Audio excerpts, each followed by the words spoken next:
Memang kalau kajian dari bawah dan kajian dari atas sangat amat berbeda, ibarat langit dan bumi, Kang Mas.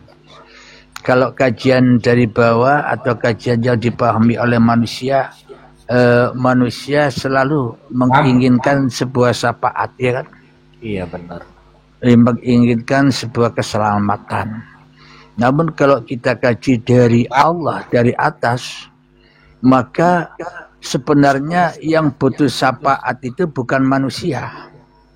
Iya, sang maha hidup itu. Kenapa ya yang manusia tidak butuh syafaat?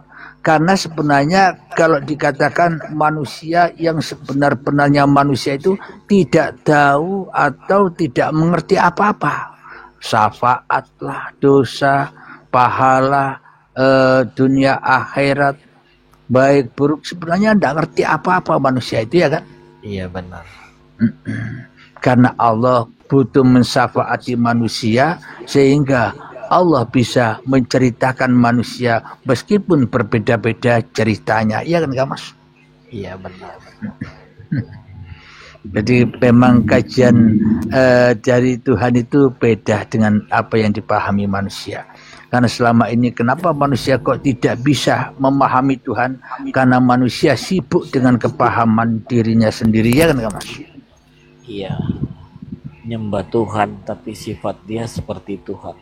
Nah, ngaku sebagai makhluk tapi perilakunya sebagai sang pencipta, ya enggak? Iya benar.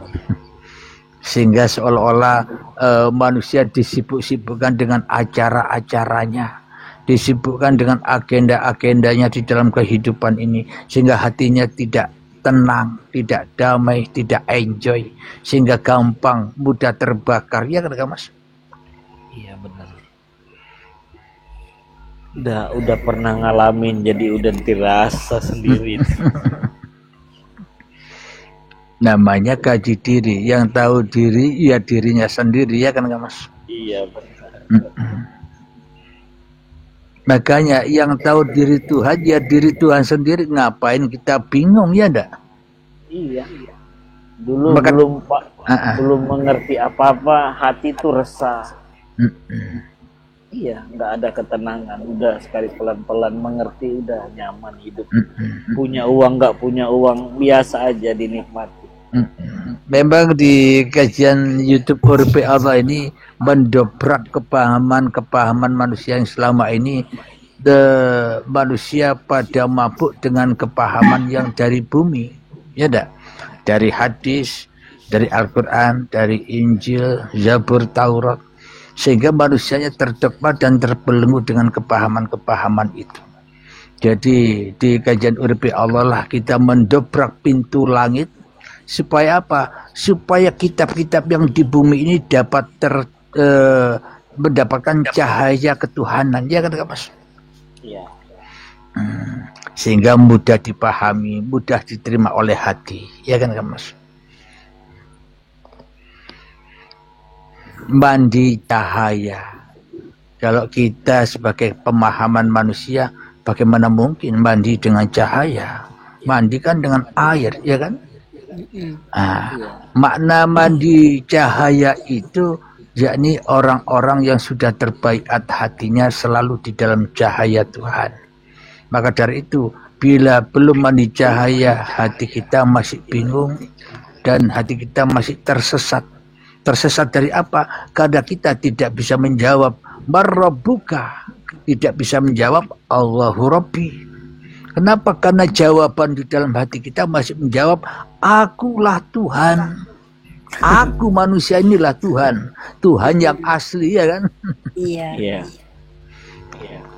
Makanya di judul YouTube saya, aku Tuhan asli. Waduh, yang komen seperti itu ya. Padahal kalau bisa memasuki atau mau merendahkan diri untuk menyimaknya akan paham bahwa kita selama ini tidak sadar, selama ini kita telah menjadi Tuhan yang asli, ya kan Mas? Iya. Allahnya seolah-olah asli, tapi selama ini kita memalsukan derajat Allah sebagai Tuhan, iya kan? Iya.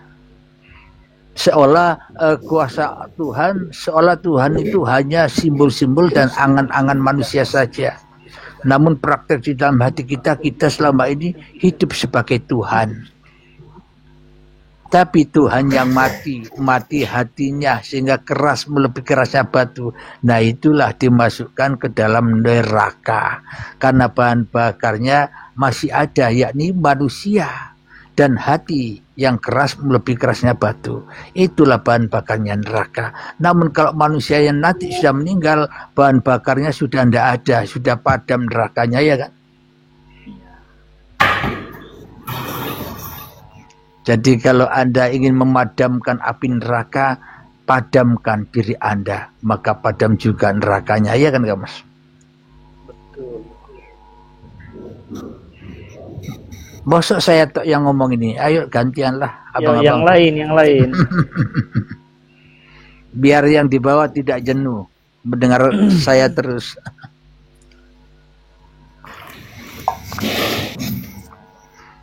Abang Andri silakan. Mungkin apa yang mau disampaikan. Saya tanya dulu kepada sahabat-sahabat yang di bawah, kira-kira kajian di Komal Enjoy ini atau di YouTube Urbi Allah ini mudah dipahami atau masih sulit dipahami? Abang-abangku, bunda yang di bawah, mohon jawabannya lewat komentarnya. Kang Hib Mudah, alhamdulillah. Mudah dipahami. Kalau hati udah tercerahkan tuh mudah paham. Alhamdulillah. Urip terima kasih. Alhamdulillah. Memang Allah itu tidak memberi beban kepada manusia. Tapi manusialah yang memikul beban itu, ya kan, sehingga berdarah-darah. Iya. Makanya di dalam agama Kristen dilambangkan Yesus ketika akan disalib memikul salibnya berdarah-darah, ya kan? Di kepalanya dikasih mahkota kawat berduri. Maknanya selama kita belum kenal Tuhan, kepala kita selalu pening, selalu berduri-duri, memikirkan dunia, ya kan? Iya. Alhamdulillah. Banyak kajian saya dengar tuh hanya ini yang pecahkan itu tentang Yesus disalib. Tapi mayoritas umat Islam tidak percaya kalau Yesus disalib. Iya, dia menganggap itu diserupakan dengan Yesus. Iya. Kok mantul suara saya nih ya? Enggak, Ustaz. Enggak, di saya mantul. Namun secara ketuhanan saya yakin dan percaya Yesus atau Nabi Isa itu disalib. Kalau tidak disalib Nabi Isa berarti bukan Nabi namanya. Tidak diangkat jadi Nabi. Tidak akan bangkit kenabiannya, ya kan? Iya. Persyaratan dia memberi contoh bahwa kita harus meleburkan kemanusiaan kita. Nah, berarti kita pun juga ikut Nabi Isa atau ikut Yesus juga kan pelajarannya, ajarannya kan. Meskipun kita tidak masuk ke dalam agama Kristen secara formalitas, namun hati kita mengikuti ajarannya, meniru, mencontoh, iya kan Mas? Iya. Di dalam Islam pun juga begitu. Di dalam ayatnya, Muhammad bukan kamu yang melempar, akulah yang melempar. Disitulah Muhammadnya sudah hancur lebur, maka yang ada hanya Allah. Itulah yang dimaksud kerasulan atau kenabian. Dan Anda pun di sini pun juga rasul-rasul Allah. Karena Anda telah memegang teguh al-ulama warasatul anbiya, ya kan? Inilah yang dimaksud ajaran para nabi terdahulu. Hanya seperti ini. Supaya apa? Supaya manusia bisa enjoy. Hanya itu, simpel kan? Saya meyakini.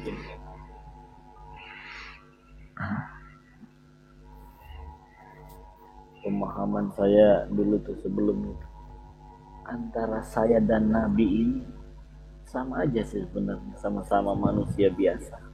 Cuman kita belum mengerti, sang Nabi udah mengerti.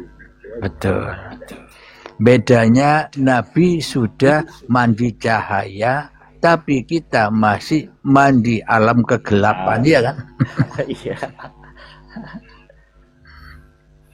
Namun ketika Anda sudah bisa bermandikan cahaya, Anda akan tahu Nabi dan Rasul tempo dulu dengan Anda apa bedanya? Sama. Ya enggak? Sama. Ya enggak? Yang sama-sama dikuasai Tuhan. Sama-sama dikuasai Tuhan. Makanya para Rasul terdahulu bilang, Nabi Isa bilang, Nabi Muhammad bilang, jangan kau mulia-muliakan aku. Karena aku ini manusia biasa seperti kamu. Yang membedakan aku sudah mandi cahaya, kamu belum. Itu yang beda, ya kan Kak Mas? Iya. Memang ini kajian enjoy ya, sepi akhirnya. Tidak ada komentar. Kalau kita ngomong ke orang yang bukan makanannya di sini, udah pasti entah apa dia bilang ke kita. Yalah, yang penting kan kita sudah bermandikan cahaya, kita cahayai semua Kang Mas. Yang membuat hati kita marah, tersinggung, kita cahayai. Maknanya kita beri panggung, ya kan? Kita saksikan saja nonton Allah sambil makan popcornnya ada.